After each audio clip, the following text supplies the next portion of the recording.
Olá, meus irmãos, olá, minhas irmãs, mais uma vez aqui reunidos para meditarmos o Santo Evangelho no dia de hoje, dia muito especial em que a Igreja no Brasil celebra a solenidade de São Pedro e São Paulo, dia que comemoramos no calendário, dia 29, mas sabemos que a Igreja no Brasil ela coloca para frente, para o domingo próximo, as grandes solenidades que vivemos e que caem durante o meio da semana. Então hoje nós iremos meditar o Evangelho que está em Mateus, capítulo 16, do versículo 13 ao 19. Quero que você pegue a sua Bíblia, quero que você venha conosco mergulhar e beber dessa fonte que é a Sagrada Escritura.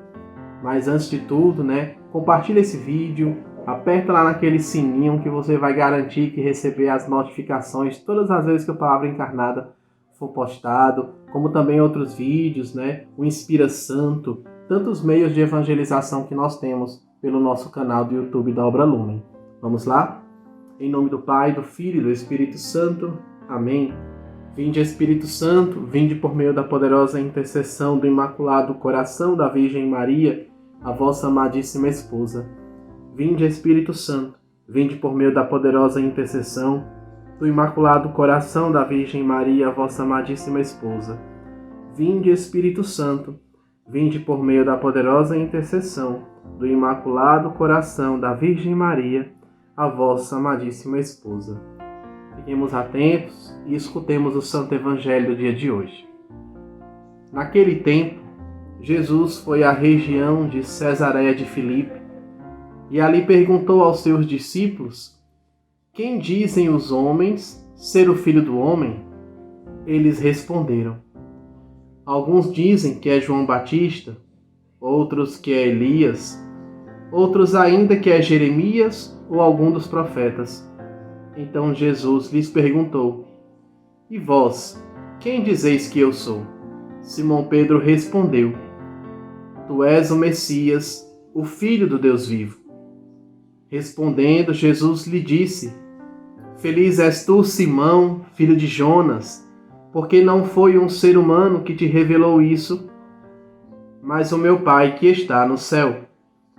Por isso eu te digo que tu és Pedro, e sobre esta pedra construirei a minha igreja, e o poder do inferno nunca poderá vencê-la. Eu te darei as chaves do reino dos céus. Tudo que tu ligares na terra será ligado nos céus, e tudo que tu desligares na terra será desligado nos céus. Meus irmãos, essas são para nós palavras de salvação. Glória a vós, Senhor. No Evangelho de hoje, do comecinho dele, nós vamos ver Jesus perguntando para os discípulos primeiro: quem dizem os homens ser o Filho do Homem? Jesus queria saber, podemos assim dizer, o que a multidão fala de Jesus, O que a multidão fala de mim? O que o povão, fala de mim? Então começam a dizer, que alguns dizem que é João Batista, outros que é Elias, porque eram homens que realizavam grandes prodígios, homens que realizavam grandes pregações. Se nós formos ver, nós nos atentamos a João Batista como o último profeta ali no Antigo Testamento, aquele que está ali no limiar entre o Antigo e o Novo Testamento, entre a Antiga e a Nova Aliança. Porque a partir de João Batista, como ele mesmo diz, depois de mim virá aquele que vos batizará com fogo, que não sou digno nem de desamarrar as suas sandálias. João Batista era aquele homem, aquela voz que clamava no deserto. Então identificavam Jesus com João Batista pela pregação. E depois Elias, profeta do Antigo Testamento, que realizou grandes prodígios. E também olhamos Jesus realizando grandes prodígios no meio do povo. Então, olhavam para Jesus por essas duas óticas, pela pregação e pelos prodígios que eram realizados. Só que Pedro, que era aquele discípulo que estava ali perto, porque depois Jesus ele vai perguntar: e vocês? Vocês que estão comigo, vocês que fui eu que escolhi, vocês que depois que eu fazia as pregações em parábolas, sentava e explicava o que eram essas parábolas. E vocês que estão mais perto, quem diz, quem diz quem eu sou, Quero escutar de vocês. O que é que vocês acham? Então Pedro responde: Tu és o Messias, o Filho do Deus vivo. Pedro, ele não responde na ótica pelo o que Jesus faz. Mas Pedro responde quem é Jesus. A identidade de Jesus. A identidade é o que nós temos de mais profundo. Pedro vai responder olhando para Jesus e identificando quem ele é. Pedro ali coloca quem Jesus é, comprovando e testificando ali que Pedro conhecia Jesus na sua profundeza, na sua profundidade, na sua identidade, naquele mais profundo que ele é. E Jesus depois vai responder a Pedro, também mostrando a Pedro que Jesus conhece Pedro na profundidade, porque ele diz assim: Feliz és tu, Simão, filho de Jonas. Ele chama Pedro pelo nome dele, Simão, filho de Jonas, diz quem é o pai dele, conhece a sua identidade, conhece de onde ele vem. Não foi um ser humano que te revelou isso, mas o meu Pai que está nos céus. Porque quando Pedro diz que tu és o Messias, o Filho de Deus, Jesus ele identifica que ali foi uma revelação do próprio Deus no coração de Pedro. Porque Jesus mesmo não havia dito para ninguém dessa forma, podemos dizer assim, com essas palavras. É tanto que ele queria saber. Então, aquilo ali demonstra uma união, demonstra uma comunhão desses dois corações. E hoje, quando nós celebramos essa solenidade de São Pedro e São Paulo, nós celebramos essas duas colunas da igreja, porque são dois homens que, por meio do seu testemunho, por meio da sua pregação também, mas por meio da sua identidade, de quem eles são, de quem eles eram e foram transformados pela graça de Deus, e a partir disso que eles construíram, no seu testemunho, nas suas obras, nos seus milagres, na sua pregação, nas inúmeras comunidades fundadas por Paulo. Então, aqui nesse texto, nesse evangelho, em tudo aquilo que nós podemos retirar dele, compreender, nós entendemos de alguma forma como que Jesus ele nos impulsiona a viver. O Senhor ele conhece a nossa identidade, ele conhece quem nós somos, ele sabe o que somos capazes de realizar para o reino dele.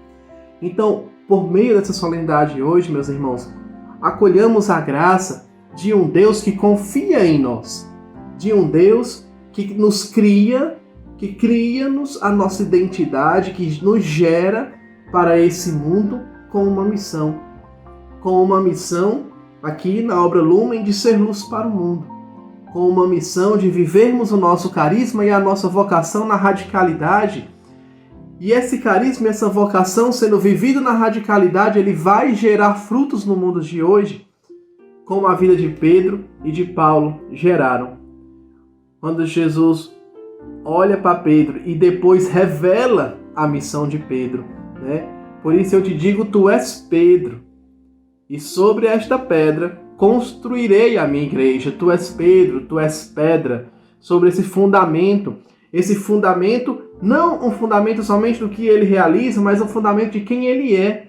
Um fundamento de um homem que sabe quem é e um fundamento de um homem que tem esse coração íntimo com o coração do Pai. Eis uma particularidade essencial e necessária para cada um de nós. Um coração íntimo com o Pai. Um coração que deixe e permite com que o Pai se revele, com que o Pai se mostre, com que o Pai aponte o caminho que nós devemos traçar. E o poder do inferno nunca poderá vencê-la. Isso é fato. Em meio a tantas dificuldades que vivemos na nossa igreja, em meio a tantas tribulações, mas nós permaneceremos na barca de Pedro. É essa imagem até que Dom Bosco, em um dos seus sonhos, vê. A barca de Pedro. A barca de Pedro, que é a igreja. Então nós devemos permanecer nessa barca. Permanecer unidos a Ele. Permanecer na igreja. Permanecer unidos ao Senhor por meio dos sacramentos, da comunhão. Tudo isso são manifestações da graça de Deus, são sinais da presença do Cristo vivo em meio a nós e que nos sustenta e que vai nos dando essa intimidade que o Senhor deseja que tenhamos cada vez mais um coração aberto a escutar o Pai, cada vez mais um coração íntimo do Pai, cada vez mais um coração íntimo, e aberto à graça de Deus. Que por intercessão de São Pedro, de São Paulo apóstolo, nós possamos dar continuidade à nossa caminhada e crescer em graça, crescer em intimidade com o Senhor. Deixar com que essa palavra, com que esse anúncio, ele alcance os nossos corações todos os dias. E que esse anúncio, ele transforme as nossas vidas. Não adianta essa palavra somente entrar em nós. Ela precisa nos transformar. Ela precisa nos converter. Ela precisa modificar as realidades em nós que um dia foram tocadas pela desordem, pelo pecado, pelo mal. Essa palavra, ela precisa nos mostrar o caminho verdadeiro. E nós precisamos tomar a decisão de traçar esse caminho, de colocar o nosso pé nesse caminho e caminharmos por onde o Senhor, ele vai nos guiar. Louvado seja nosso Senhor Jesus Cristo, para sempre seja louvado. Deus abençoe a cada um de vocês. Em nome do Pai, do Filho e do Espírito Santo. Amém. Até mais, meus irmãos.